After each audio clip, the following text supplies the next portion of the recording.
Good morning. Amazing. Y'all need to teach my kids how to do that because sometimes I have to say good morning to them like 3 times before they say it back. We are glad that you're here today. We have an amazing day planned for you.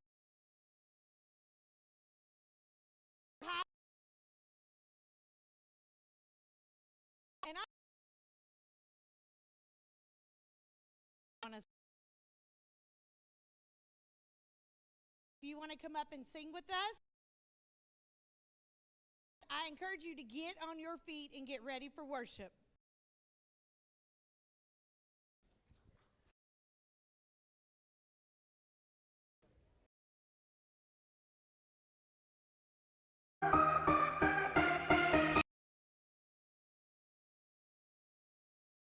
You spoke one word and the dark became light. I believe it, yeah. You spoke my name and my heart came to life. I believe it, yeah. I wanna sing about it, I wanna scream. At the top of my lungs, I will praise you. God, you are everything. At the top of my lungs, I will praise you. God, you are everything. You're the reason that I lift my voice. At the top of my lungs. Yeah, at the top of my lungs.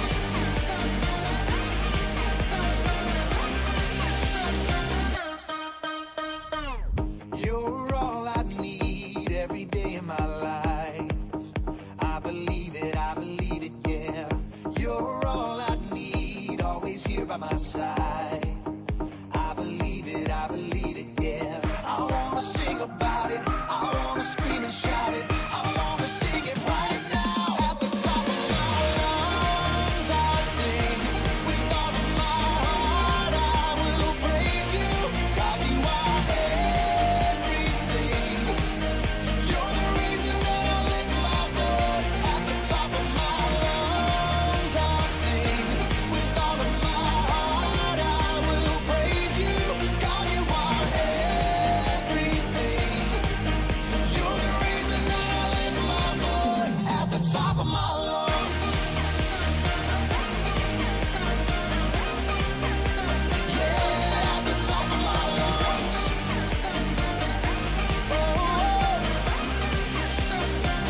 At the top of my lungs, I'm gonna scream it, oh, I'm gonna shout it, I'm gonna sing it out. At the top of my lungs, I'm gonna scream it, oh, I'm gonna shout it, I'm gonna sing it right now. At the top of my lungs, I'll sing. With all of my heart, I will praise you. God, you are everything. You're the reason that I lift my voice. At the top of my lungs, I will sing. All of my heart, I will praise you. God, you are everything. You're the reason that I lift my voice. At the top of my lungs, I sing. With all of my heart, I will praise you. God, you are everything.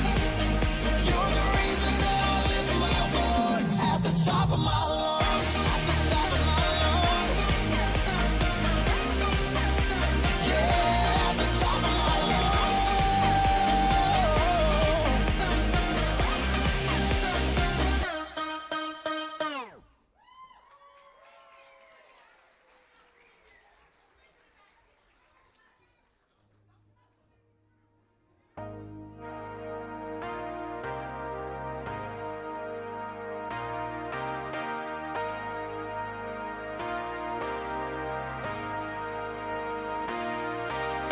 Why is it so easy to forget the way that you see me? Yeah. When lies are all around, your truth is shutting them down. You say I loved, and I know you mean it. You say I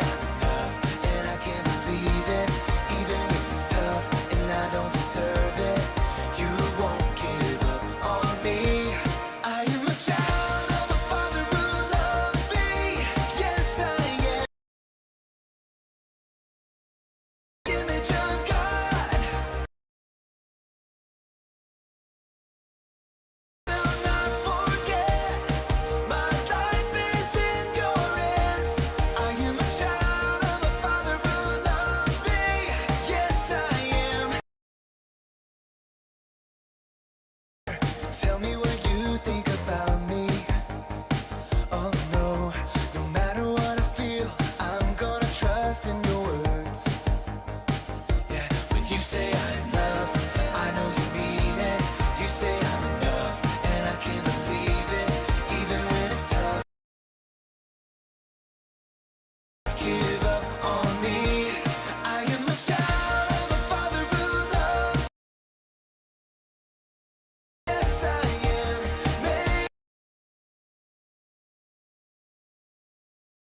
Yes, I am, and I will not forget.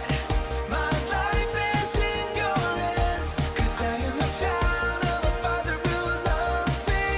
Yes, I am. Yes, I am. Oh, yes, I am. Oh, yeah. You say, and I can't believe it, even when it's you won't give up on me. Yes, I am. Yes, I am. Made in the image of God. And I will not forget. 'Cause I am a child of a father who loves me. Yes, I am. Yes, I am.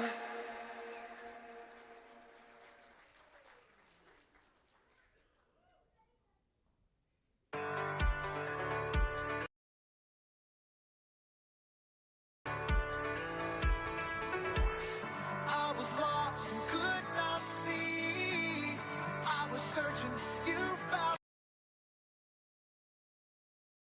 Open my eyes, my heart forever changed. No more standing still, no more going back. Oh, your love is moving me. I'll never be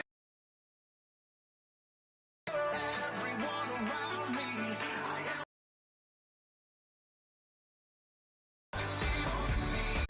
Oh, your love is moving me. I came alive when you found me. I'll never be the same. Oh, I shout it out to everyone around me. I am forever changed. Your love is moving me, yeah.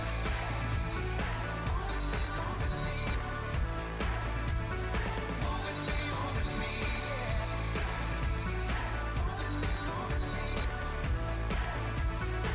I came alive when you found me. I came alive when you found me. I came alive when you found me. I came alive.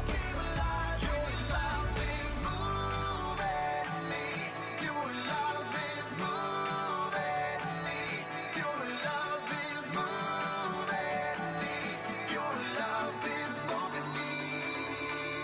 Your love is moving. I came alive when you found me. I came alive when you found me. I came alive when you found me. I came alive when you found me.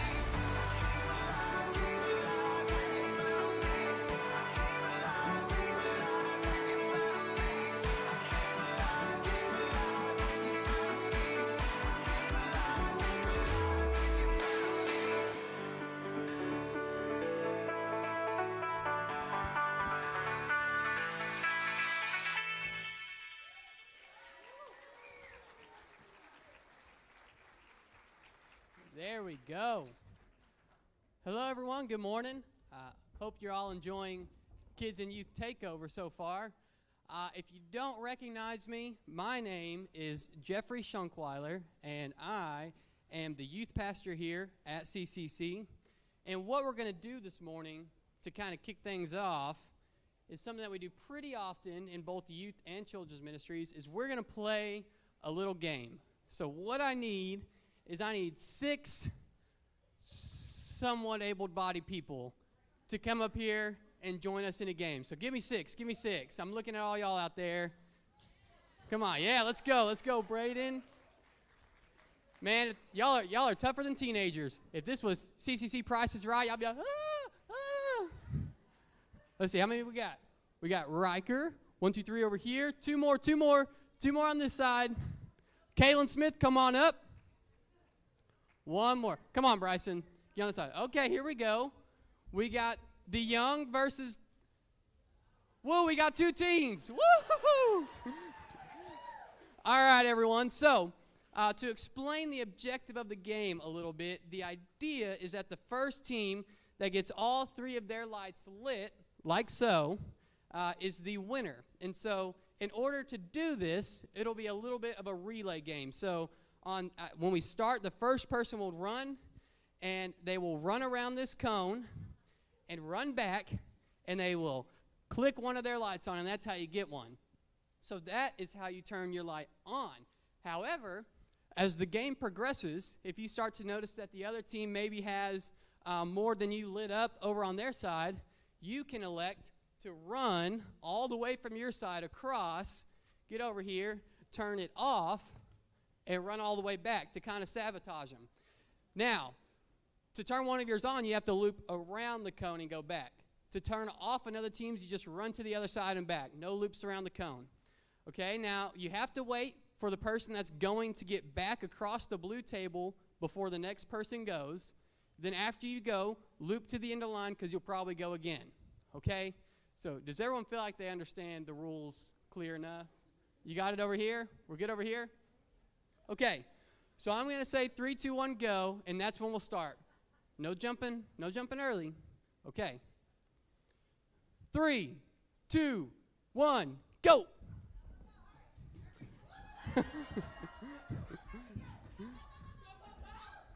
Okay, here we go. We're getting tight. Okay. Oh, no. I don't know. I think. Okay, they're still going. Good job, Riker. No, Riker, come back. Okay. So, that was an amazing practice round to get everyone's legs a little warmed up, get the blood flowing a little bit. Okay, so now that I know that everyone understands the rules for sure, we'll do the real thing right here. This is all the marbles right here. This is everything. The winner gets a prize. The second place winner gets... Anyways, 3, 2, 1, go. Here we go. Both got one. Okay, both got 2. What's going to happen? Oh, no. Oh, no. Click one of those off. No. You click 2.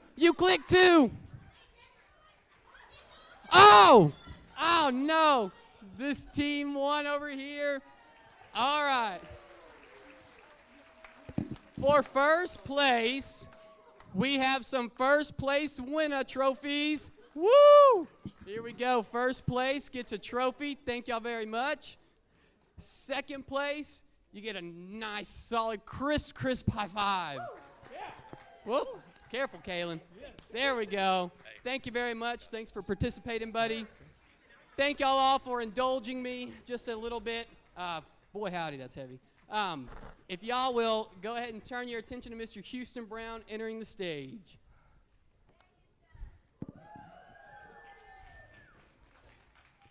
I was going right here. Either way. Sweet. Good morning. How are y'all? Okay.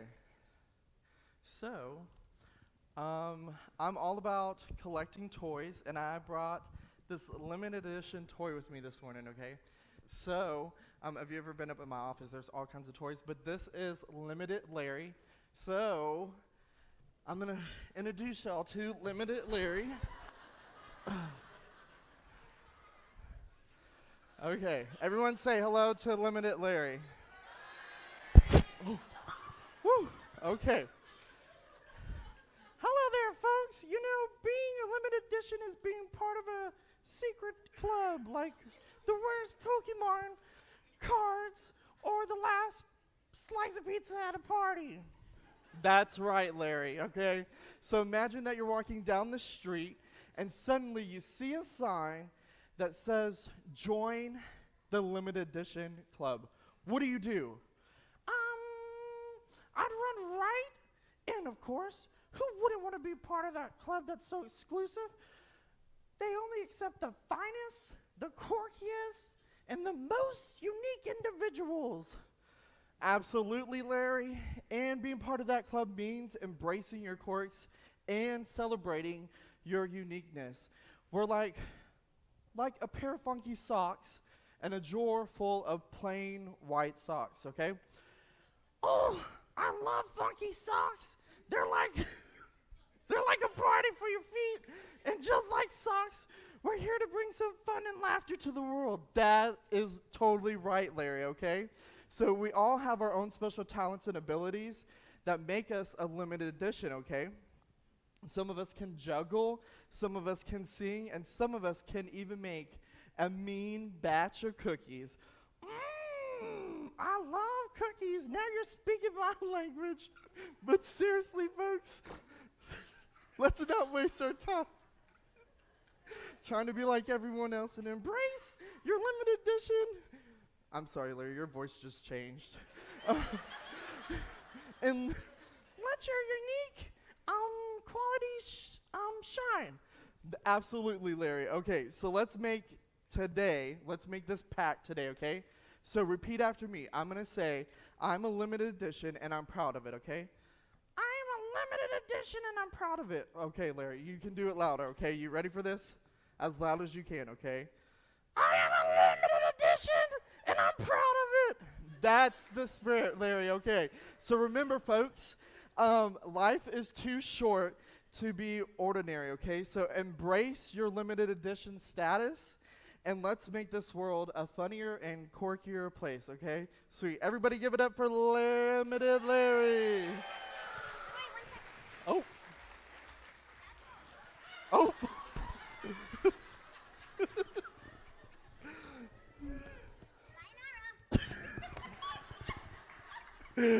Oh.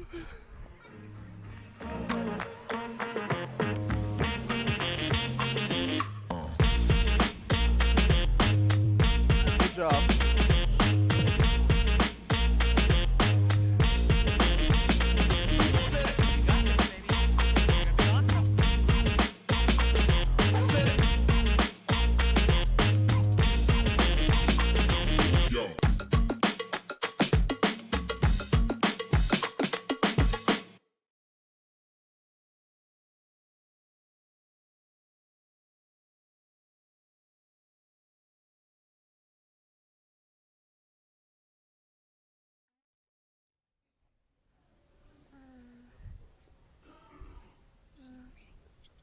I'm so glad you're here today. We are going to talk about the way God made us. It's on. Turn him up.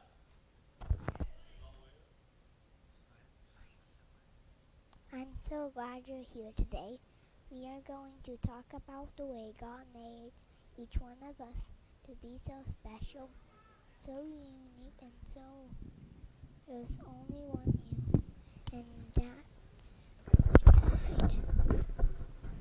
Start.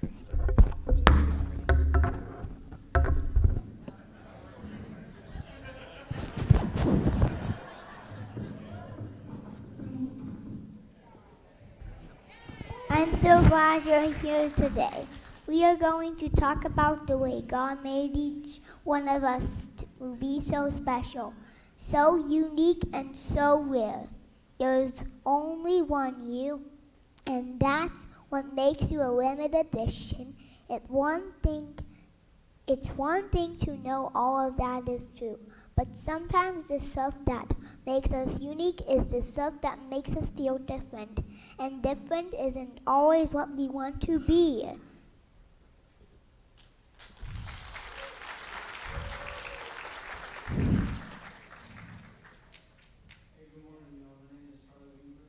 I play. If y'all know me at all, y'all know I play basketball. I've played basketball. I really got into basketball when I was about 8 years old. It's been nonstop since then. Basketball, basketball, basketball. It's all I wanted to do. And part of that was being my dad was a high school varsity coach at Weatherford High School. And it's just been in my blood ever since then. There's a picture of me holding the basketball at 2 years old at half court at one of their practices. I believe that basketball was kind of an outlet for me to showcase like a God-given ability. It's what makes me unique from everybody else, basketball. And basketball is one of those things, you can do a lot with natural ability, but you also got to be able to put in work, be disciplined, many, many hours of just nonstop by yourself, or a little Dr. Dish. But, thank y'all.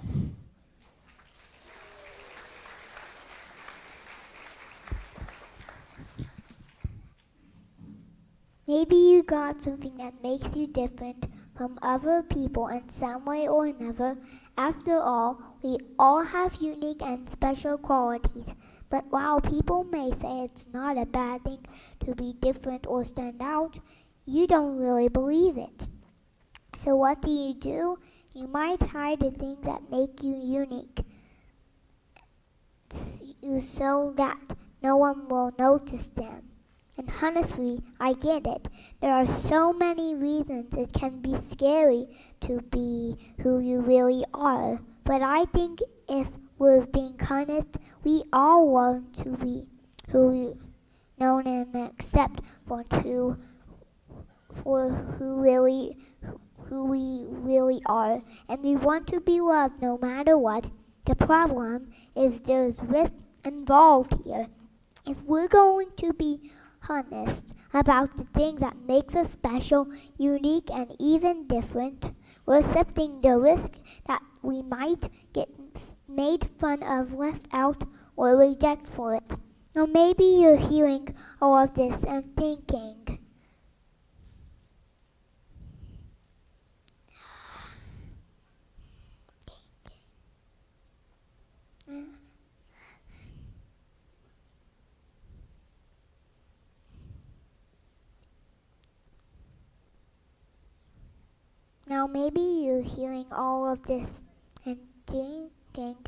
I don't think there's anything that makes me stand out. You don't feel like you have the talent or style or confidence that makes you a limited edition compared to everyone else. Honestly, you kind of wish there was something that made you stand out a little more. No matter if you what makes you different or if you wish you stood out a little more, I think we're all left wondering the same thing. How do we appreciate or discover the way God made us without being afraid of what others might think? Thank you.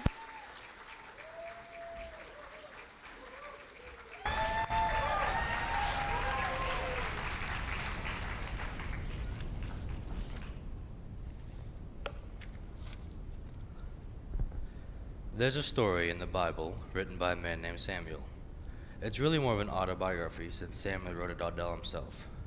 When we're reading about Samuel and what he experienced thousands of years ago, we're reading his sons, and one of them would be the new king. Now, I don't know about you, but there are all kinds of things I'd look for if I was choosing someone to be a leader. I'd want someone with influence and power, someone who is strong and smart, someone who would be fair and try to do the right thing, and of course, someone who just looked really cool on a throne. Pause and take a second to tell the person beside you one quality you'd look for in a leader.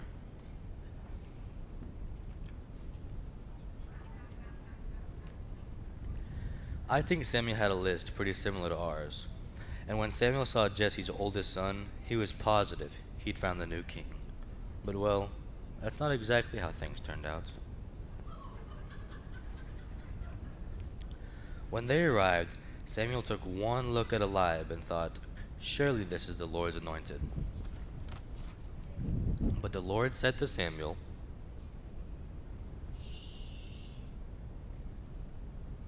"Don't judge by his appearance or height, for I have rejected him. The Lord doesn't see things the way that you see them. People judge by outward appearance, but the Lord looks First, let's talk about this word anointed. To anoint someone meant they were chosen by God. Often, this was shown by rubbing or pouring oil over their head. The oil was a sign that the person had been set apart for a specific purpose. And of course, Samuel thought, based on appearance alone, that Eliab, the eldest son, was the chosen one. But almost as soon as Samuel had this thought, God had something to say about it. We as human beings tend to judge on what we can see. We think what makes someone worthy to be a leader is something that we can see or experience, but in God's eyes, it's the heart. So, what did Samuel do? He was still there to anoint a king after all. Well, from there, it became kind of like a competition. One by one, Jesse's other sons presented themselves to Samuel, and one by one Samuel didn't choose them as king. When it seemed like Samuel was completely out of options, he asked one final question.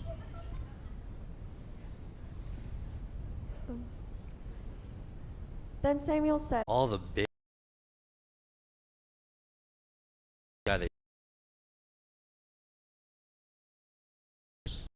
in the Bible.